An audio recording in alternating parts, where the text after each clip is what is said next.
Hi everyone, welcome to Critique My Query, a video column that I have been posting at The Writer magazine now for quite a while.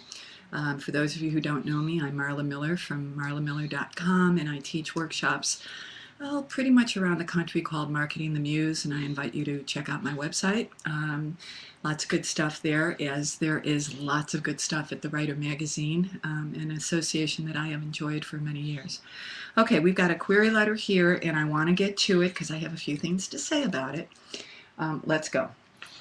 Dear Agent, I am writing to elicit your interest in my novel, Broken Chocolate, a 158,000-word work of literary fiction set in modern-day New Haven, Connecticut. The story's fulcrum rests on the question of what happens when the promising course of a young person's life is suddenly fractured, and how the change in that one person's trajectory can alter the direction of all those standing in her path. Bright and talented Zoe Silversmith is out for a run on the last day of sophomore year when her heart suddenly stops. She falls to the ground and hits her head on a rock. Although she is revived, she sustains permanent brain injury. Zoe does not remember a great deal about her old life, but her parents and 4 siblings must come to grips with the fact that she will never fulfill the bright future that, until recently, seemed to be inevitably hers. As Zoe makes her slow and incomplete recovery, the action of Broken Chocolate unfolds through the eyes of 3 central figures in her life. Sam, Zoe's father, is a physician who specializes in traumatic brain injuries. He has shared an especially strong bond with Zoe, and he finds the sudden irony of his career excruciating. Can he continue to practice in his field when he is heartbroken and no longer able to be objective about his patient's suffering? Conversely, can he preserve enough objectivity to apply his expertise to his own daughter's situation?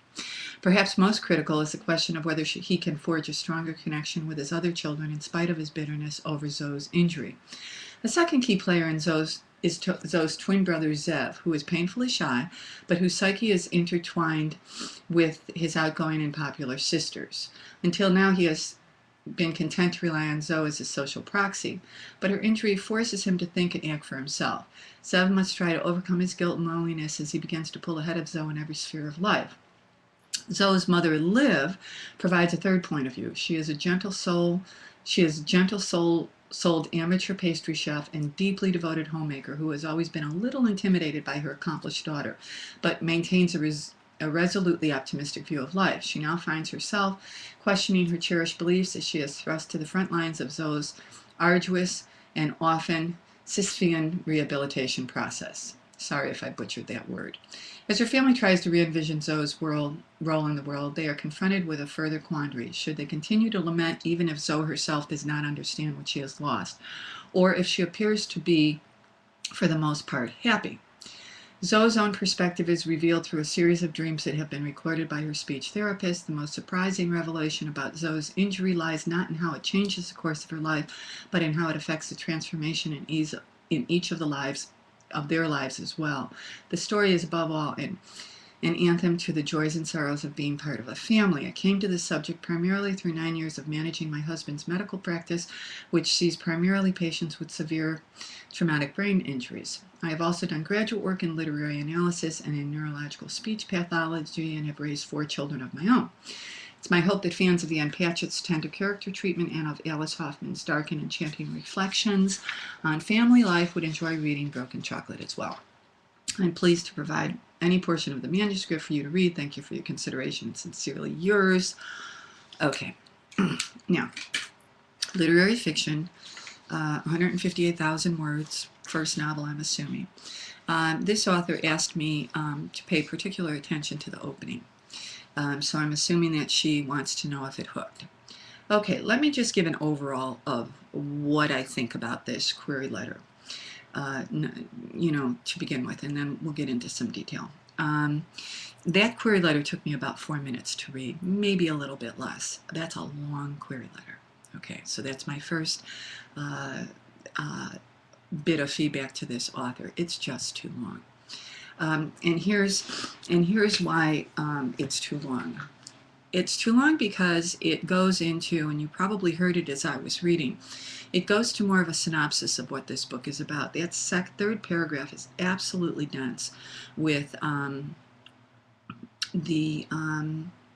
the characters who are essentially are telling this story. So we are to believe in this literary fiction that Zoe herself cannot talk and cannot communicate. except through dream analysis that her speech therapist offers. That's unclear to me. So if there are 4 points of view here, dad, brother, mother, and speech therapist, who's representing Zoe, that's a lot of people to track in a query letter, and it's a lot of people to track in a story. Here's what I suggest. I suggest that this author take a good look at at paragraph number 3, and give me less here. I think that less is absolutely essential. If there are going to be 4 points of view, I think the author needs to find a way to say that elegantly and concisely, so that we understand that 4 people are going to be telling this story and that each of their voices is compelling. So I offer that.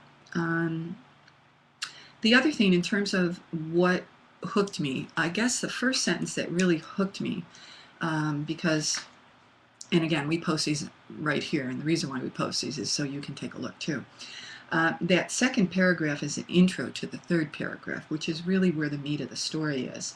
I would say that the first sentence that hooked me is in the second paragraph. Bright and talented Zoe Silversmith is out for a run on the last day of sophomore year. I think that's a good hook. Now, is this sophomore year of high school or sophomore year of college? I don't know. If it's sophomore year of high school and her mother is already kind of intimidated by her success, then I would want to know, what has she done so far that would intimidate her mother? If it's sophomore year of college, perhaps we want to flesh out Zoe a bit more than we have. In terms of the voices that are telling this story, take a look at the dad's voice. He's telling an awful lot in this paragraph, and some of it I'm having a hard time believing, and it could just be because of my medical background. But in the query letter suggests that he's going to be treating his daughter, and very few physicians will treat family members. So I don't know how much of that is believable to me. Again, this person has a husband who is a physician with traumatic brain. I get that, but if it were his daughter, would he be treating her? And, probably not. He would be consulting, he would be vigilant over all of her care, of course, but chances are he wouldn't be treating her. So to me, that's not much of an issue, that he wonders if he can be objective. So what is it about the father? Is he feeling guilty? Is the mother, what is it about the brother what's the, I guess I just don't see it. I don't see what makes these family members feel so awful outside of the fact of the crisis, that somehow they question their own behaviors. And so if that's the case, I really encourage you to take a look at that and perhaps deliver that in a more succinct way. I think that the third paragraph, 1, 2, 3, the fourth paragraph, as her family tries to re-envision Zoe's role in the world, to me that there's it's more of a query hook than the second or the third paragraph, which really is more of a synopsis of this book and who's telling the tale. So I'm sorry that I can't be more helpful than that, but I found this query letter to just be so dense that I really lost my focus. The thing about a query letter that you really want to keep in mind, regardless of what genre you're writing in, is you want to zero in on the content in this story that's going to hook me. And what she has done is offer me so much that none of it is in focus for me. So they all read about the same, and that's a problem. So I would encourage this writer to take a look at this, recraft it. I welcome you to resubmit to marlamiller.com, and I'm glad to do a critique there as well. I hope that this is helpful. I know it's not the greatest of news, but writing is rewriting. Don't we know it? Until the next time, be well and keep writing.